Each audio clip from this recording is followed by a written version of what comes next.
The next country I want to take you to is Ho Chi Minh City, Vietnam, Shanghai, China, South Africa. Who is ready to travel the world with me? How would you like to feel like a stronger community builder? How would you like to tap into a deeper level of resilience and motivation? How would you like to have a new tool belt of simple, actionable strategies you can use starting today to build better relationships with anyone, anywhere? Shane Feldman is best known as the founder of the Count Me In movement. And listen to this, it's an incubator and a movement of 10 million next generation leaders. He's been featured by Larry King.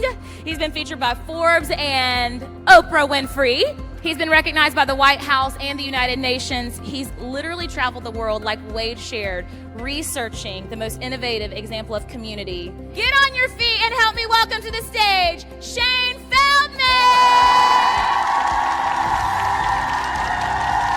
I have traveled the world researching community leadership and human behavior. I've been on the ground in more than 30 countries across 5 continents, researching, talking to some of the most fascinating, some of the most remarkable people and learning from them. And what I call it is not just, the passport I have in my wallet right now.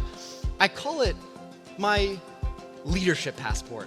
I have hand-selected 3 stories from 3 countries that I know will speak directly to so many of the challenges and opportunities that you are facing today and in the months ahead. The moment that I took that stranger's hand, the moment I said yes to celebrating with the group, it instantly became what I call a +1 experience. And life is meant to be a +1 experience. It amplifies everything. It multiplies our sense of memory. It amplifies our feeling in the moment. Do you get what I mean by a +1 experience? The difference between watching an Oscar-worthy film on Netflix alone at home versus lining up at the theater for the midnight premiere, maybe even dressed in costumes. Or, this is my favorite, the difference between listening to your favorite album on Spotify in the best Bose noise-canceling headphones in your room versus being in the arena listening to that artist perform live. Now, let's be honest, we don't go to the arena for the sound quality, right? The Bose headphones are probably better. But we don't go for that. We go for this sense of connection to other fans, being in that environment. Some people call it euphoric or magical. It's actually hard to describe. It's a +1 experience. We are social animals. We are built to connect with others and be in those sorts of environments. What I learned in my research in Vietnam is that they actually value collectivism as a country. This is a thoughtful, intentional piece of their culture.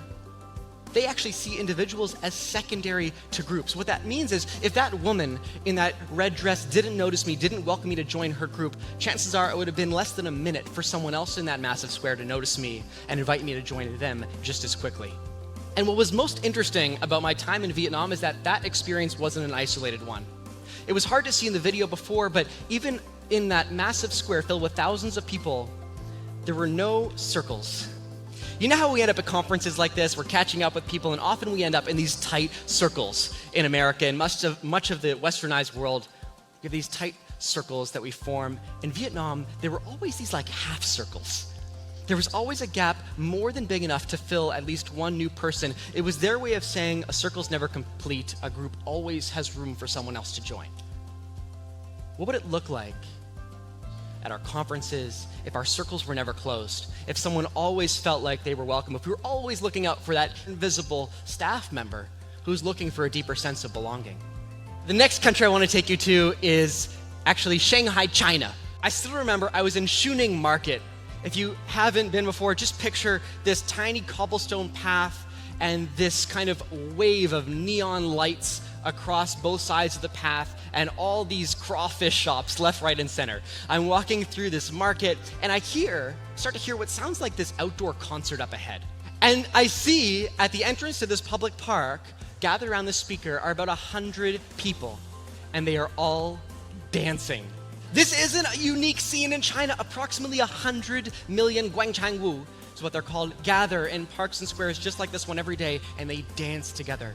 There are some amazing benefits to not just getting up, having a little dance break in the morning, but really any kind of movement Movement actually increases our focus. It stimulates our prefrontal cortex. That's a part of our brain that is responsible for us being more present, more focused, more in the moment. It allows us to really be a more full version of ourselves. When I left South Africa, I felt like a fraud. I redefined leadership.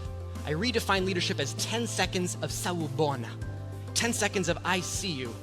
People need connection. We all want to feel seen and heard and valued. We can't feel those things unless we're actively connecting with one another. And by the way, that doesn't go away when we're working online. It amplifies, it multiplies. Every interaction is an opportunity. And the choice is ours whether we take hold of that opportunity or not. What it took me literally traveling the globe to realize is what I hope you're able to understand in 10 seconds here today. It took me searching all over to realize that community isn't something you find.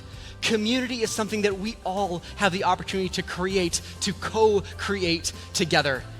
It's the power of this room. It's the power we have when we go back. It's the power we hold within us every single day to be community builders. Sawubona, I see you. I thank you so much for spending some time with me this morning.